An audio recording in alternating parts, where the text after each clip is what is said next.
సుమన్ టీవీలో మీ business promotions కోసం ఈ కింది నెంబర్ను సంప్రదించగలరు.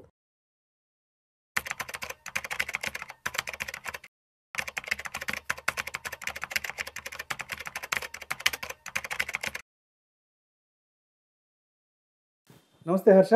నమస్తే sir. Welcome to Vishnu talks and welcome to market weekend outlook. Thank you. So Harsha, ఇవాళ 10th అక్టోబర్ ఫ్రైడే మార్కెట్ ఎక్కడ క్లోజ్ అయిందో చూద్దాం. నిఫ్టీ విషయానికి వస్తే 103 పాయింట్ల లాభంతో 25,285 వద్ద క్లోజ్ అయింది.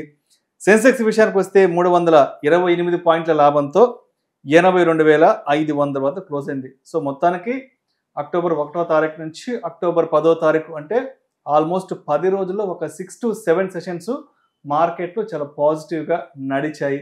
సో మొత్తానికి ఈ 10 రోజులు మార్కెట్లు పాజిటివ్గా నడవడానికి ఎటువంటి అంశాలు దోహదపడ్డాయి అంటారు? అసలు ఎటువంటి అంశాలు డ్రైవ్ చేశాయి పాజిటివ్గా వెళ్ళడానికి? Sure sir. So last month September mid second half చూసుకున్నట్లయితే సెప్టెంబర్ 18th నుంచి 30th వరకు ఆల్మోస్ట్ ఒక 8 to 9 సెషన్స్ కంటిన్యూస్గా ఎవ్రీడే మార్కెట్ పడుతూ వచ్చింది. అక్టోబర్ స్టార్ట్ అయినప్పటి నుంచి మళ్ళీ ఆ ట్రెండ్ రివర్స్ అయ్యి ఒక 7-8 సెషన్స్లో మీరు అన్నట్టుగా మొన్న వెన్స్డే తప్పితే మిగతా ప్రతిరోజు గ్రీన్గానే ఎండ్ అయింది మార్కెట్. అక్టోబర్లో మనకి ఇప్పుడు లాస్ట్ 1 వీక్లో ఏం జరిగింది అని చూస్తే ఎస్పెషలీ మన Q2 అర్నింగ్ సీజన్ ఏదైతే ఉందో కంపెనీస్కి, వాళ్ళకి ఇప్పుడు కంపెనీ ఫస్ట్ క్వార్టర్ అనేది ఏప్రిల్, మే, జూన్ ఆ 3 నెలలు ఉంటాయి. సెకండ్ క్వార్టర్ అనేది July, August, September. Second quarter end అయిపోయింది కనుక ఆ క్వార్టర్లో వాళ్ళ బిజినెస్ ఎలా జరిగిందన్న దానికి రిజల్ట్స్ ఈ మంత్ స్టార్ట్ అవుతాయండి. ప్రతి క్వార్టర్ ఆ తర్వాత క్వార్టర్లో 15 to 45 డేస్లో రిజల్ట్స్ ఇవ్వడం అనేది SEBI regulation. So Q2 results మన ఈ లాస్ట్ 3 monthsలో జరిగిన Q2 కంపెనీ లాభాలు ఏమవుతున్నాయి ఆ రిజల్ట్స్ ఇప్పుడు మొన్నటి నుంచి స్టార్ట్ అయ్యాయి. అందరూ కూడా ఒక 3-4 క్వార్టర్స్ గత 3-4 క్వార్టర్స్గా కంపెనీస్ అన్ని అంత లాభాలు ఏం చూపించట్లేదు. అంటే ఆశించినంత మంచి లాభాలు అయితే రావట్లేదు. మార్కెట్ కొంచెం డౌన్లో ఉండడం వల్ల పెద్ద ఎకనామిక్ యాక్టివిటీ కూడా అంత స్ట్రాంగ్గా లేదు. మార్కెట్లో డిమాండ్ అంత కనిపించలేదు, కన్జంప్షన్ అంత కనిపించలేదు. అందువలన ఒక 3-4 క్వార్టర్స్గా మన స్టాక్ మార్కెట్ కూడా పెద్ద పర్ఫామ్ చేయలేదు. అయితే ఇదే టైంలో మీరు గవర్నమెంట్ కూడా ఈ కన్జంప్షన్ బూస్ట్ చేయాలని చెప్పి చాలా రకరకాల మెజర్స్ తీసుకొచ్చారు. జిఎస్టీ కట్ చేశారు, ట్యాక్స్ కట్స్ తీసుకొచ్చారు, ఆర్బీఐ రెపో కట్ చేసింది, సిస్టంలో లిక్విడిటీ ఇంజెక్ట్ చేసింది. ఇవన్నిటి వల్ల ఈ లాస్ట్ 4 క్వార్టర్స్లో ఏదైతే అర్నింగ్స్ స్లో అయిపోయాయో అది ఇప్పుడు ఈ క్వార్టర్తో ఫైనల్గా ఒక ఎండ్కి వచ్చింది. నెక్స్ట్ క్వార్టర్ నుంచి మళ్ళీ అర్నింగ్స్ పికప్ అవుతాయన్న ధైర్యంతో మార్కెట్లో ఉన్న ఇన్వెస్టర్స్ అందరూ కూడా వేచి చూస్తున్నారండి. సో వాళ్ళందరికీ వాళ్ళు ఎదురు చూసే అర్నింగ్స్ ఇంప్రూవ్మెంట్కి ఫస్ట్ అర్లీ సిగ్నల్స్ ఇచ్చేది ఈ Q2 రిజల్ట్స్ అనమాట. సో Q2 రిజల్ట్స్ ఇప్పటి వరకు వచ్చిన రిజల్ట్స్ మీరు చూసుకుంటే ఫస్ట్ బ్యాంక్స్ అని వాళ్ళ ప్రొవిజనల్ రిజల్ట్స్ ఇచ్చారు. దాంట్లో ఎకానమీలో కన్సంప్షన్ పికప్ అవుతుంది అన్న దానికి మెయిన్ ఇండికేటర్ వచ్చింది. అది ఏంటంటే క్రెడిట్ గ్రోత్ పెరగడం. అంటే ఇప్పుడు ఒకవేళ మార్కెట్లో సమాజంలో ఉండే వాళ్ళందరూ వాళ్ళ కన్సంప్షన్ ఎక్కువ డబ్బులతో కొనడం, వస్తువులు కొనడం అన్ని చేయాలంటే ఫస్ట్ లోన్స్ అవసరం. ఎప్పుడైతే మనుషులందరూ లోన్స్ ఎక్కువ తీసుకుంటున్నారంటే అప్పుడు మన economy okay, next business activity పెరుగుతోందని చెప్పి కంపెనీస్ కూడా లోన్స్ తీసుకొని కొత్త క్యాపెక్స్ చేసి వాళ్ళు ఎక్కువ ప్రోడక్ట్స్ మార్కెట్లోకి తీసుకురావడం అనేది చేస్తారు. సో ఇవన్నీ స్టార్ట్ అవ్వాలంటే ఫస్ట్ మీరు చెక్ చేసుకోవాల్సింది ఏంటంటే బ్యాంక్ లోన్స్ పెరుగుతున్నాయా లేదా అని. బ్యాంక్ క్రెడిట్ గ్రోత్ ఒక 3-4 క్వార్టర్స్గా చాలా మ్యూటెడ్గా ఉండింది. ఈ క్వార్టర్లో ఫస్ట్ టైం కొంచెం పెరుగుతున్నట్టు అర్లీ సిగ్నల్స్ అయితే వస్తున్నాయి. ఆ పాజిటివ్నెస్తో మార్కెట్ లాస్ట్ 1 వీక్లో చాలా హ్యాపీగానే ఉండింది.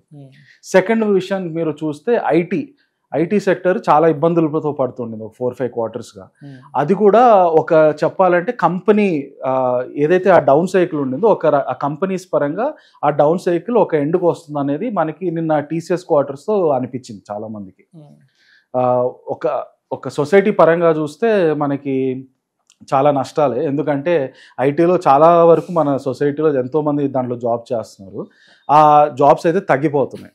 కాకపోతే టీసీఎస్ నిన్న చాలా క్లియర్ సిగ్నల్ ఇచ్చింది. ఏంటంటే ఫ్యూచర్లో ఏఐ మీద చాలా ఇన్వెస్ట్ చేయబోతున్నాం, ప్రపంచంలో ఏఐ టెక్ ఎనేబుల్డ్ కంపెనీగా మేము అగ్రస్థాయిలో ఉండాలనేది నిన్న చాలా క్లియర్ సిగ్నల్ ఇచ్చారు.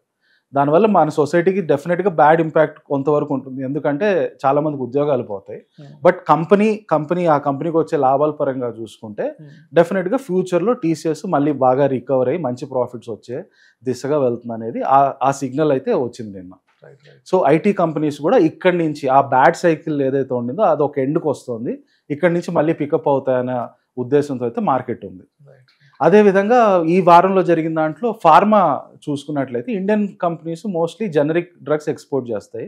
లాస్ట్ వీక్లో ట్రంప్ ఫార్మా మీద టారిఫ్స్ అన్నాడు, కాకపోతే ఈ వీక్లో చాలా క్లియర్గా చెప్పారు జనరిక్ డ్రగ్స్ ఎవరైతే అమెరికాలోకి ఇంపోర్ట్ చేస్తున్నారో వాళ్ళ మీద టారిఫ్స్ పెట్టము అని.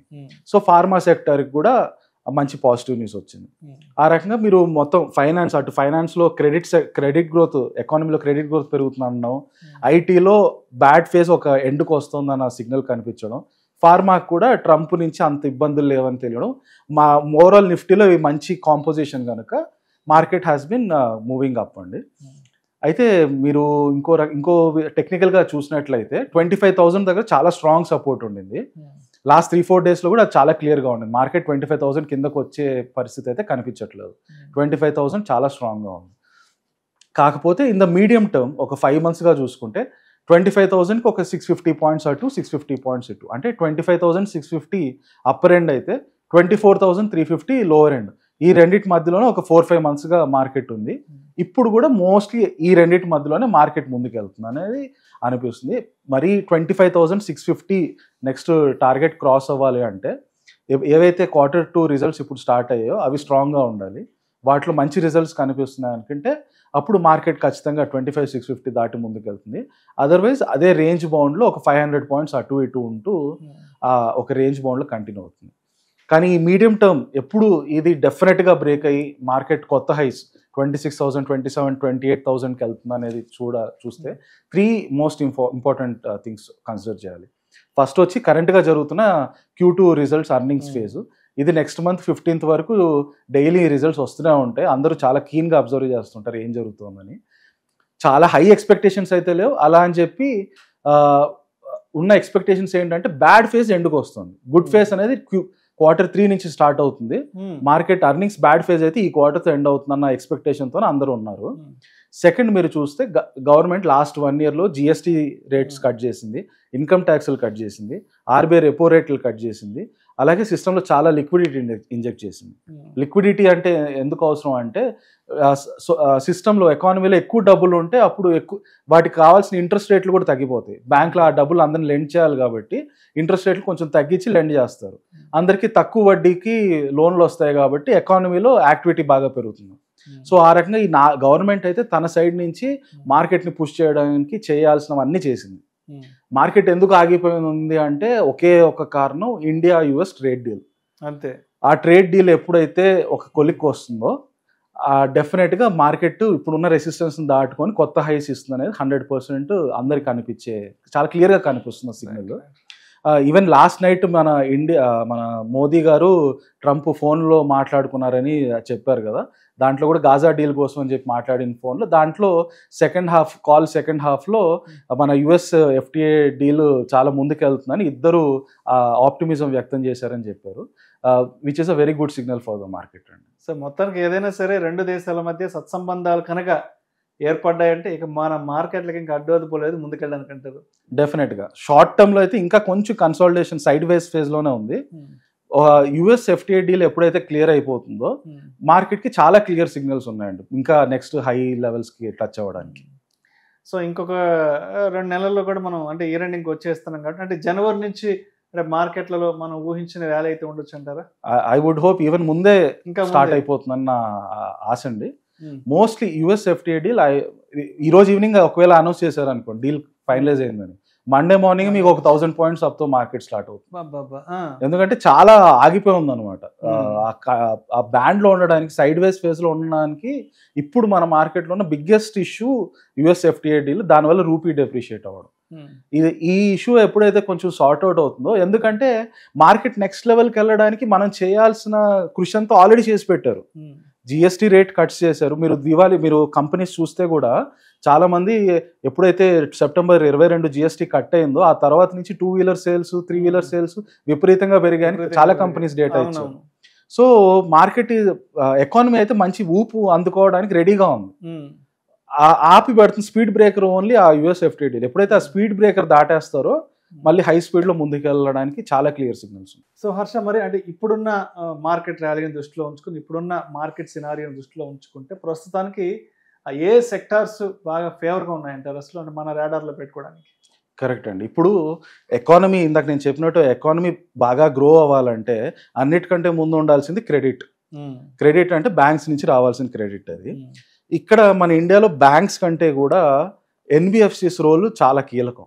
కన్సంప్షన్ సెక్టర్లో ఎవరైనా సరే వెహికల్ లోన్స్, మనం టీవీలు కొనేటప్పుడు ఈఎంఐలు, మీ క్రెడిట్ కార్డులతో ఏవైతే ఈఎంఐలు ఇవన్నీ తీసుకుంటారో ఇవన్నీ కూడా ఎక్కువ శాతం ఎన్బిఎఫ్సిస్ చాలా ఫోకస్డ్గా ఆడుతున్నటువంటి గేమ్. కనుక రాబోయే కాలంలో మా ఎకానమీ పికప్ అవ్వాలంటే ముందు క్రెడిట్ పికప్ అవ్వాలి. కనుక ఎన్బిఎఫ్సిస్ మీద ఖచ్చితంగా ఒక స్ట్రాంగ్గా చూస్తూ ఉండాలి.